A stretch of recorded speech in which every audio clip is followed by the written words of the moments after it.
Hello, Bishop's Council. My name is Connor Lynch, a second-year configuration stage theologian at the Pontifical North American College here in Rome.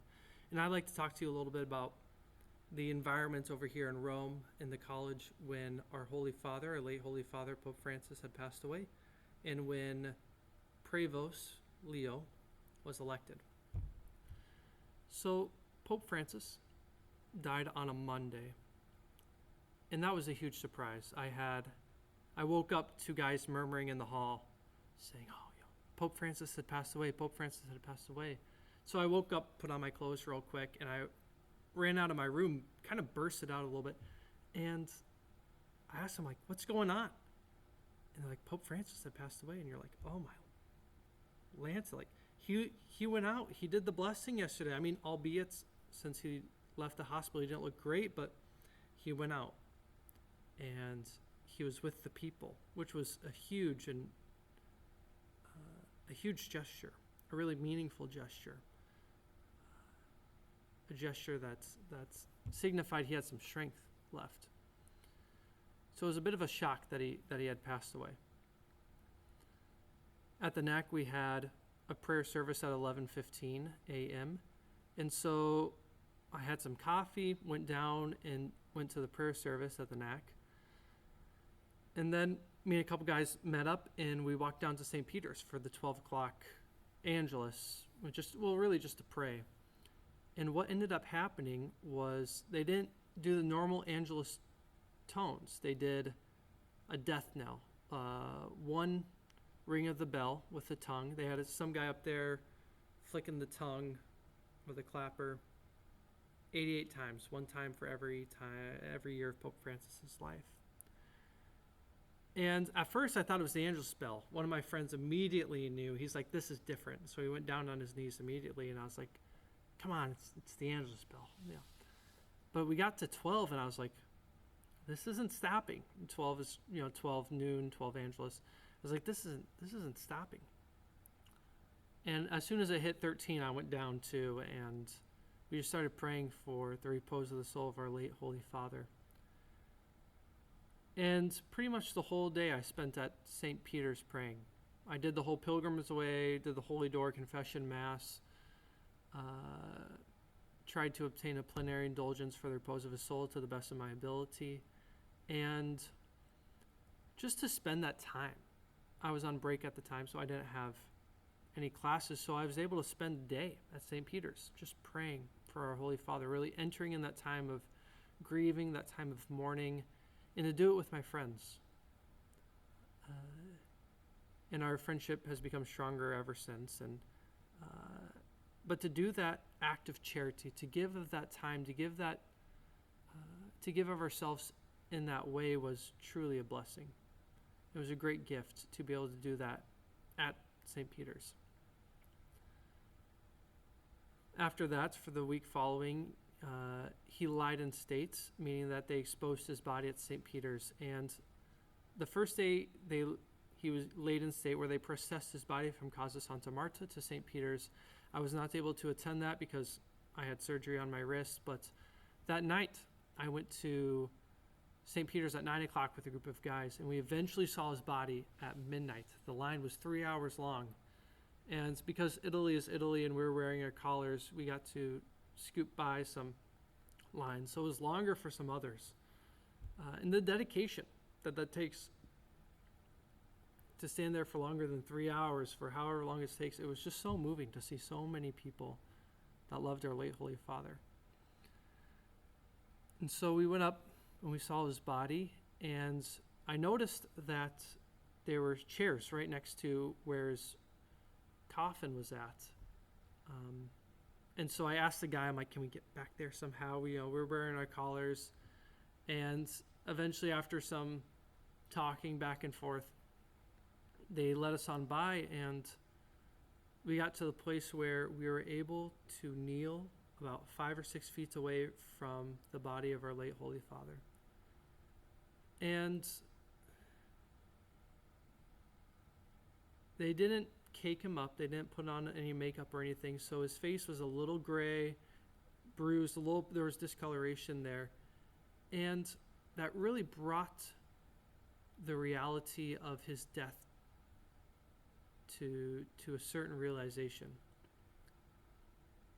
Like our Holy Father has passed away. Peter is dead. We do not have a father. We are fatherless.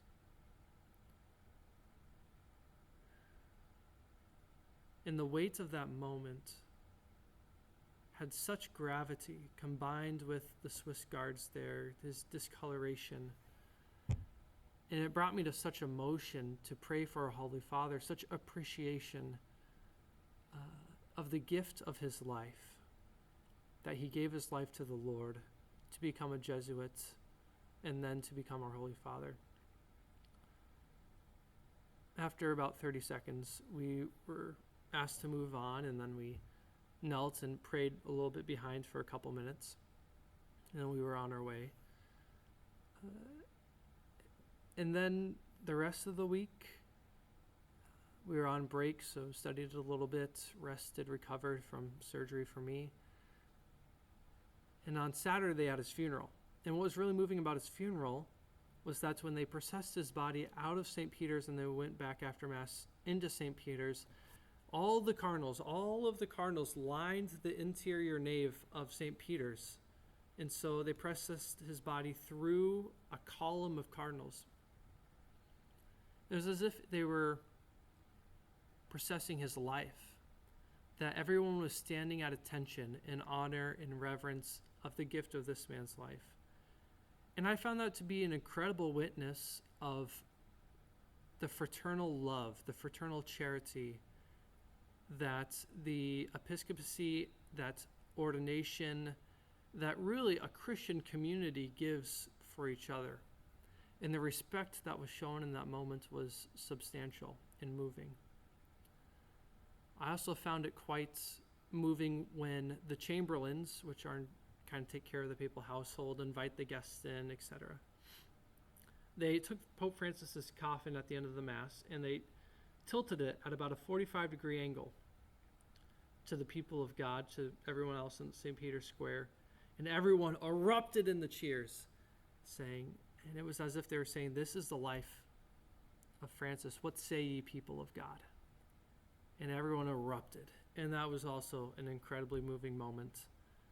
Just an incredible moment of affirmation. So until the conclave gets started, all the cardinals from the United States, some of them are living at the college, so to see them around was quite surreal. And on that Thursday that Leo was elected, I was walking back from Latin class and I came into the square thinking he was going to get elected on a Friday, the day after. And I'm sitting in the square, and it was kind of at an awkward time that the smoke came out because it was too late for the third vote of the day, which was the first one of the afternoon, but it was too early for the fourth vote, so I was like, what's going on here? All of a sudden, people start erupting, and I turn around, and I look, and there's smoke. I'm like, come on, that's not white smoke. Like, you just haven't given it a chance to turn black yet. Every smoke is a little white at the beginning. And then it really started billowing out, and I was like, whoa, we have a Holy Father. And then everyone was just hugging each other, and everyone was misty-eyed, and we didn't even know who he was yet. Before we knew who the Holy Father was, everyone was in ecstasy because we had a father. We had Peter. He was back. And that dynamic, that reality says so much in and of itself. That before we knew who they were, we loved them. Before they had become anything, or we knew what they were going to do, we loved them. And so we wait for about 45 minutes to an hour. People start pouring into St. Peter's, and the guy comes out. And he does the whole thing, Annunciabo vobis gaudium magnum, I announce to you a great joy. Habemus papam, we have a pope. And everyone erupts. And he goes on with the name, and everyone's kind of listening because it's Robertus Prevostus Cardinalis Romanus Ecclesiae Romanis blah, blah, blah, Prevost, it's just a lot of words, and you're like, whoa, like, okay, you kind of have to dodge and weave the Latin a little bit, figure it out, and then you're like, I looked at my friend and I was like, did you just say Prevostus? I'm like, Prevost? What? And we're like, no way. And then we realized he's an American. No way. And it's just a surreal moment that we have an American Pope. And I was thinking to myself, like, should I be happy that we have an American Pope? I don't want to fall into an American exceptionalism. Like, what? How should I feel about this? And so Prevost comes out. He gives his message, and we're chanting and roaring. We go back to the neck, and we're all hooping and hollering and chanting, and our rector gives us a message, and it was amazing. I'm just going to leave it at that. And then we have a free night, and everyone is celebrating. We celebrate the whole weekend. And then the cardinals come back. And we clap them back in. We welcome them back in. And they give a press conference. And at the press conference at the neck,